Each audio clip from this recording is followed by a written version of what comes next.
বকেয়া মহার্ঘ ভাতা দাবিতে ফের একবার কর্মবিরতির ডাক সরকারি কর্মচারীদের। মঙ্গলবার 2 ঘন্টার জন্য পেন ডাউন ঘোষণা করলেন সরকারি কর্মচারীরা। রাজ্য সরকারের তরফে 3% ডিএ ঘোষণা করা হলেও আন্দোলন থামাতে রাজি নন সরকারি কর্মচারীরা। ফের একবার কর্মবিরতির ডাক। বকেয়া ডিএ দাবিতে ফের একবার কর্মবিরতির ডাক দিল 36টি সংগঠনের যৌথ সংগ্রামী মঞ্চ। আন্দোলনকারীদের তরফে জানানো হয়েছে আগামী মঙ্গলবার 2 ঘন্টার জন্য রাজ্য জুড়ে ফের একবার পেন ডাউনের পথে হাঁটবেন সমস্ত সরকারি দপ্তরের কর্মীরা।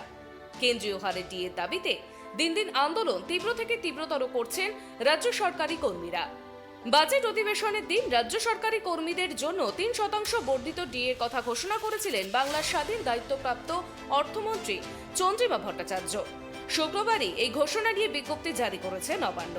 তবে বিজ্ঞপ্তি জারির পরও নিজেদের অবস্থানে অনড় আন্দোলনকারীরা।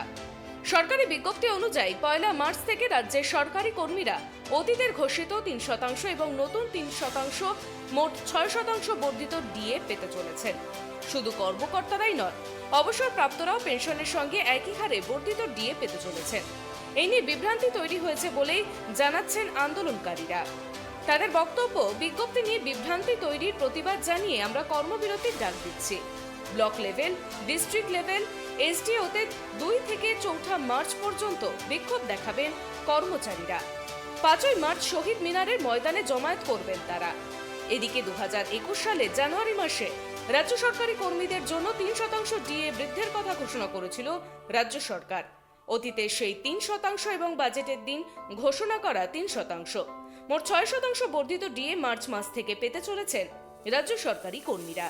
এদিকে এই বিজ্ঞপ্তির পরেও ক্ষোভ প্রশমিত হচ্ছে না রাজ্য সরকারি কর্মীদের। Bureau report, tribe TV.